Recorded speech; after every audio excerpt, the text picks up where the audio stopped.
Bismillahirrahmanirrahim. Assalamualaikum warahmatullahi wabarakatuh. Alhamdulillah, wassalatu wassalamu ala rasulillah wa ala alihi wa ashabihi wa mawala amma ba'd. Bersyukur pada Allah, pada malam hari ini saya bisa hadir di pada bulan ini secara jarak jauh, secara virtual, karena saya tidak bisa hadir di Menturo karena satu hal dan saya harus berada di Malang pada malam hari ini. Saya akan sedikit mengulas tema pada malam hari ini, yaitu nama Allah Al-Wali. Ya. Setelah pada bulan yang lalu kita bicara tentang sifat Allah Ar-Rahman dan Ar-Rahim. Ya. Al-Wali itu satu dari 99 asma Allah yang disebutkan di dalam Al-Quran. Ada kurang lebih 16 kali ya kata wali itu disebutkan dalam Al-Quran secara terpisah, ya. Tidak digabungkan misalnya dengan waliyi, waliyuka, waliyuhum, ya, tapi wali kemudian diikuti dengan kata berikutnya. Itu ada 16 kali, dan arti dari wali itu kalau kita baca di dalam terjemahan Al-Quran itu adalah pelindung. Ya. Sebenarnya secara etimologis wali itu dari al-muwalatu yang artinya ad-dunumu wal qurbu, artinya dekat, kedekatan, ya, kedekatan. Nah, jadi kalau Allah itu punya sifat wali, berarti Allah itu dekat. Nah, dengan siapa? Nah, Allah di dalam Al-Quran itu selalu disebut bahwa Allah itu adalah waliyul mu'minin, wali bagi orang-orang yang beriman. Ya. Allahu waliyul ladzina amanu. Allah itu adalah wali bagi orang-orang yang beriman. Yukhrijuhum minadh-dhulumati ilan nur, yang mengeluarkan mereka dari kegelapan menuju ke terang benderang, cahaya yang terang benderang. Sebaliknya orang-orang kafir, ya, disebutkan dalam lanjutan ayat tadi itu, walladzina kafaru awliya'humut taghut. Ya, orang-orang kafir itu walinya bukan Allah tapi taghut, yaitu sesembahan selain Allah Subhanahu wa taala. Yukhrijunahum minan nuri ilal dhulumat. Nah, taghut ini justru mengeluarkan manusia dari cahaya yang terang benderang menuju ke kegelapan. Nah, ini jadi sifat Allah wali itu ditegaskan adalah wali bagi orang-orang mukmin, orang-orang yang beriman. Ya. Di dalam Al-Quran yang tadi saya katakan ada 16 kali disebut, ya, bicara tentang hubungan Allah sebagai wali dengan orang-orang mukmin itu dalam berbagai keadaan. Ya. Antara lain bisa kita baca misalnya firman Allah di dalam surat An-Nisa ayat 45. Ya, Allah menyatakan wallahu a'lamu bi'a'daikum wa kafa billahi waliyan wa kafa billahi nasira. Ya. Artinya Allah itu paling tahu siapa sebenarnya musuh-musuh kalian. Ya. Maka kemudian Allah menyatakan wa kafa billahi waliyan. Maka cukuplah Allah sebagai pelindung kalian. Wa kafa billahi nasira, cukuplah Allah itu sebagai penolong kalian. Ya. Kita ini seringkali tidak tahu siapa sih sebenarnya musuh kita. Ya. Kadang-kadang kita anggap sebagai teman, ternyata dia musuh. Kita anggap sebagai sahabat, ternyata dia lawan kita. Kita merasa kita mencintai dia, dia mencintai kita, ternyata dia membenci kita dan punya agenda-agenda untuk menjatuhkan kita. Kita tidak tahu persis, ya. Apalagi ada istilah dalam bahasa Indonesia musuh dalam selimut, ya. Maka Allah menyatakan Allahu a'lamu bi'a'daikum, Allah yang paling tahu siapa musuh-musuh kalian. Maka gantungkanlah, ya, diri kita ini di bawah perlindungan Allah dan di bawah pertolongan Allah. Wa kafa billahi waliyan wa kafa billahi nasira. Ya. Kemudian di ayat yang lain Allah menyatakan ala inna awliya Allahi la khaufun alaihim wa lahum yahzanun. Ya.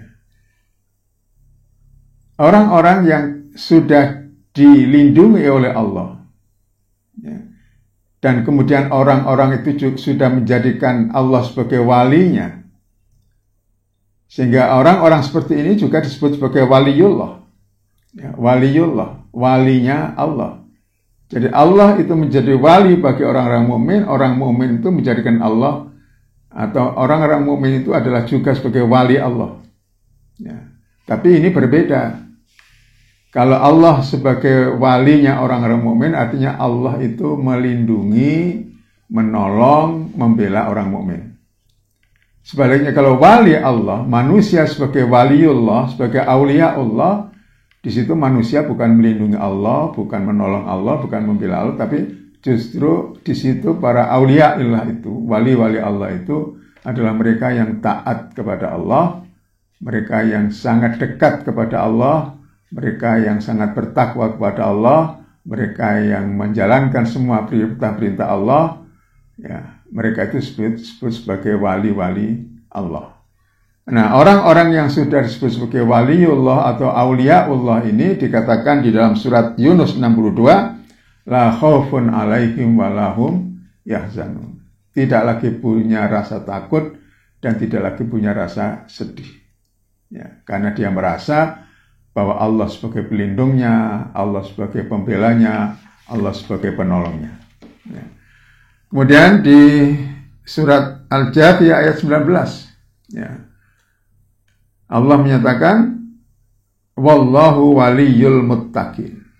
Ya. Jadi orang-orang bertakwa itu adalah orang-orang yang paling dekat kepada Allah. Maka Allah kemudian juga dekat dengan mereka dan Allah menjadi walinya, menjadi pelindungnya, menjadi penolongnya, menjadi pembelanya. Allahu waliyul muttaqin. Jadi kewalian,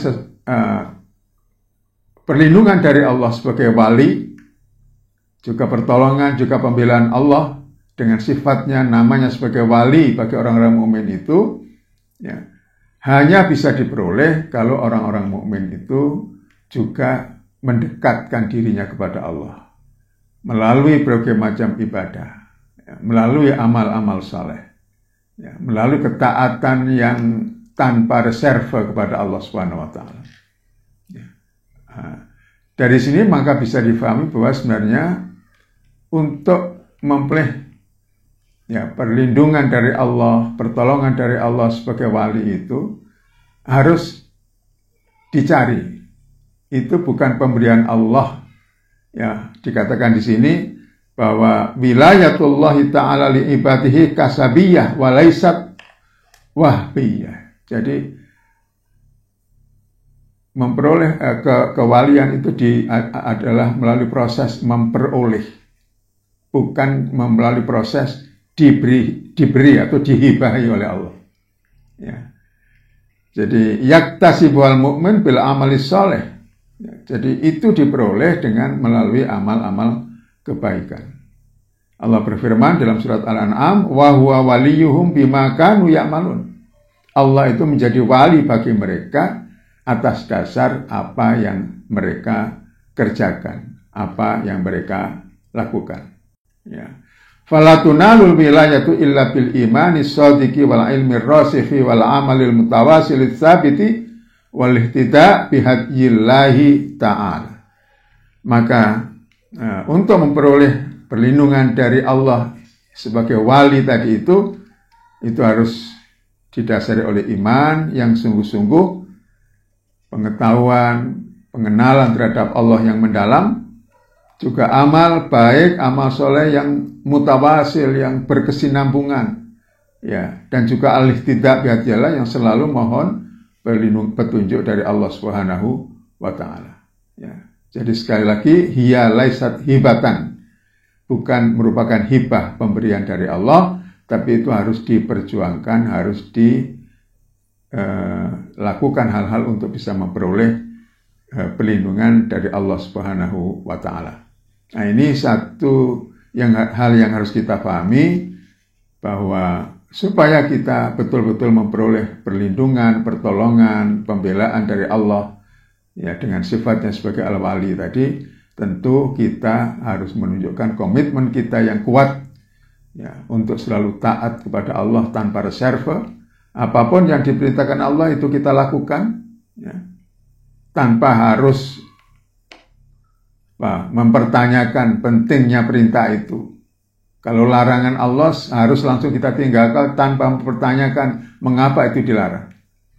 Nah, yang penting kita taati, kita kerjakan, baru setelah itu kalau mau mencari hikmah, mengapa kok diperintahkan, mengapa kok dilarang, itu boleh.